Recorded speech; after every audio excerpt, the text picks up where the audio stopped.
Well, the major threat that we're not prepared for, our next guests say that one EMP attack could cause a nationwide blackout, which would take out most of our population. Former Director of Central Intelligence, Ambassador James Woolsey, is with us, and Electric Armageddon author Peter Pry on the dangers they say that we're not ready for. And Mr. Woolsey, let me begin with you, because this is an issue. I mean, we talk a lot, I've done a special on it and reports on it over and over about cyber attacks and all kinds of things that we might face as a nation. We don't talk a lot about EMPs, electromagnetic pulse, but something that could go after, the electric grid and really take it out. How real is the potential of an attack like this in your view?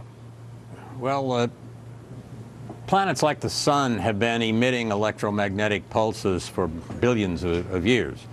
And we have been hit by these on Earth going back a long, long time. And occasionally one, such as in 1989 in Canada, and would knock out a huge amount of electronics. The problem is that our electronics is getting more and more vulnerable.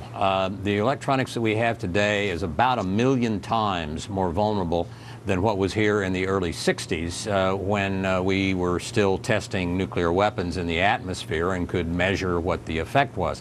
So the problem is not only do you have naturally occurring electromagnetic pulses from the sun, but a very similar type of phenomenon can be produced by detonating a nuclear weapon in orbit somewhere between, say, 40 and several hundred miles above the Earth.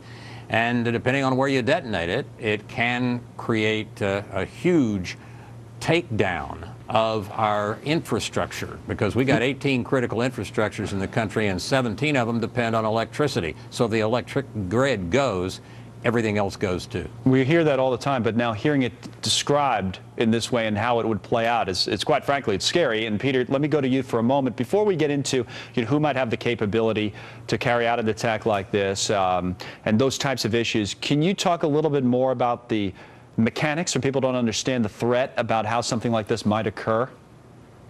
Sure. A nuclear weapon detonated high over the United States would generate this electromagnetic pulse, which is basically a super energetic radio wave. It's more powerful than lightning and faster than lightning. And unlike lightning, which is a point phenomena, this is an area phenomena. It puts down an EMP field that would cover the whole continental United States. So the weapon would have to get, I mean, just so I understand, the weapon would have to get over the landmass that is the United States. It would have to be hovering over it? Yes, you could do it by satellite, as the North Koreans apparently practiced during the nuclear crisis back in 2013 when they flew the KSM-3 satellite over the United States on the optimum trajectory for doing an EMP attack, and apparently we're practicing that. Or you could do it by a meteorological balloon, or even by an aircraft if you were willing to detonate it at lower altitudes, like 30 kilometers. What about capability, Jim Woolsey? Who does? Anyone who has a legitimate capability or threat right now, or who's close? All you really need is a nuclear weapon and a booster that can put it into orbit, simple ballistic missile like a Scud. And the nuclear weapon can be very simple. It does not have to be sophisticated at all. And we have, of course, Russia and China have this capability, but unfortunately the Russians tell us they've been working with the North Koreans. They told us some years ago, and the North Koreans have something very much like this capability. The next scary country that will probably develop it is Iran, because Iran has the ballistic missiles and launchers and the practice and everything they need except for the nuclear weapon, and they're very, very close to having that. And our negotiating position in dealing with the Iranians makes it pretty likely that they're going to have highly enriched uranium before too long. Chase, now we started this discussion out by, I was pointing out that how you gentlemen did not, and that's why we had you on tonight, been writing about this, don't think that we've done enough to prepare as a nation. So how about that, Peter? Where are we on our preparations? We've fallen behind? Well, unfortunately, the nation is still utterly vulnerable to EMP, and there's no excuse for it.